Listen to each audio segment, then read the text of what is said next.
Это высокодекоративное растение сложно не заметить даже издалека. Его высокие пушистые соцветия привлекают к себе восторженные взгляды и создают в саду яркие акценты. Речь пойдет про травянистый многолетник под названием эремурус. С помощью этого растения величественной красоты можно вырастить эффектные вертикали. Его необычные соцветия из сотен мелких цветков завораживают своим красочным видом и приятным ароматом. Эремурус – это яркий фаворит среди цветущих многолетников и хороший медонос. Он прост в уходе, засухоустойчив и сможет зимовать даже в садах средней полосы, если придерживаться простых правил. Название эремурус в переводе с греческого означает «хвост пустыни». Его также называют в народе лисохвост или пустынная свеча. Роскошные колосовидные соцветия этого многолетника состоят из множества цветков, напоминающих звездочки. Дополнительный эффект придают их очаровательные тычинки, которые длиннее самих цветов. В зависимости от вида и сорта растения могут иметь разную высоту и окраску.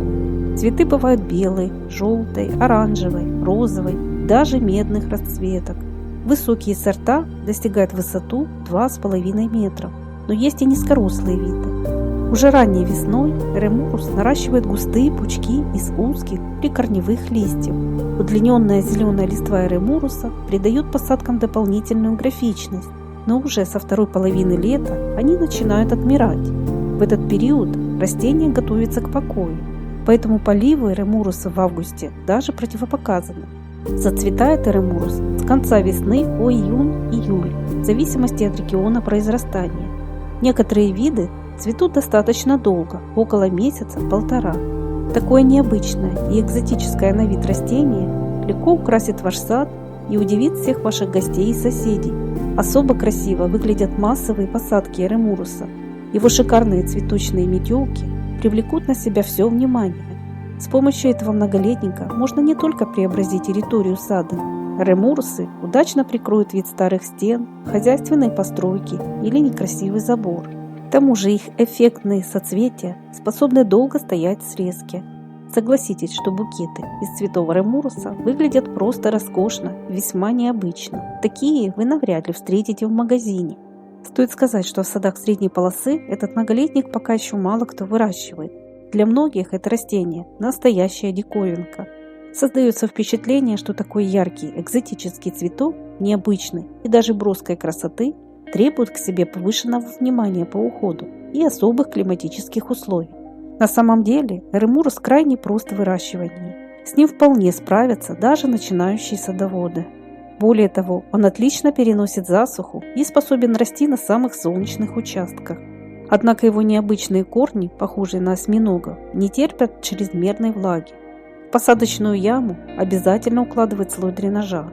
Хотя я знаю многих садоводов, у которых эремурус много лет растет в обычной суглинистой почве. На моем участке в климатической зоне 5Б тоже есть это растение, правда таким роскошным цветением оно пока меня не порадовало, наверное еще молодое. Кстати, сеянцы, выращенные из семян, зацветают только на 4-й год.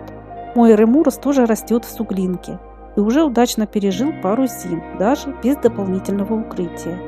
Весь уход за этим многолетником сводится к тому, что после того, как эремурус отцветет и пожухнет его листва, кустики срезают у земли и накрывают пластиковой коробкой или другим непромокаемым каркасом. Делают это для того, чтобы корень не замокал от чрезмерной влаги в период покоя растения. Некоторые садоводы, особенно регионов с затяжными дождями, выкапывают корни и хранят их в сухом месте, а в сентябре или октябре высаживают их в сад, прикрывая место мульчой. В моем саду свой эремурус я даже не накрываю, хотя, наверное, стоит. Кстати, чтобы в почве не застаивалась влага, в состав можно добавить речной песок. Для пышного цветения эремуруса подбирают рыхлый питательный грунт. В состав можно добавить золу и минеральные удобрения. Зимостойкость этого многолетника зависит от разновидностей. Многие виды спокойно выдерживают зимы с понижением температуры до минус 28 градусов. На зиму посадки эремуруса можно замульчировать сухой листвой или хвойным лапником. Весной укрытие необходимо убрать. Высаживать эремурус лучше всего на солнечных или слегка притененных участках, защищенных от холодных ветров. Не выбирайте для саженцев тенистые места или там, где есть постоянные сквозняки, а также где может скапливаться вода. Низины и заболоченные участки с высоким залеганием грунтовых вод эремурусу не подходят. Высокорослые сорта можно высадить в центре клумбы в качестве яркого акцента или на заднем плане для создания красивого фона. Их также высаживают у южных стен построек или у забора.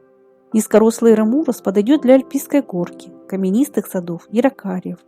Красочные соцветия этого многолетника очень красиво сочетаются со многими растениями, например, с высокорослыми дельфиниумами, декоративным луком, ирисами и другими цветами. Интересный факт, что корни эремуруса съедобные и в отваренном виде по вкусу схожи со спаржей. К тому же в азиатских странах из высушенных корней некоторых видов производят технический клей и желтый краситель для тканей. Размножить эремурус можно с семенами и делением дочерних корневых отростков. Нарядные соцветия эремуруса способны украсить любой сад. Выращивать этот многолетник несложно, к тому же вам его практически не придется поливать. Зато своей необычной и даже броской красотой эремурус способен удивить и восхитить кого угодно. Попробуйте вырастить это настоящее чудо, и его праздничные соцветия преобразят ваш цветник. Если в вашем саду уже есть это растение, поделитесь, пожалуйста, своим опытом в комментариях. Уверена, что любителей подобных ярких цветов найдется немало. А если вам это видео было полезным, не забудьте, пожалуйста, поставить лайк, и до новых встреч на нашем канале.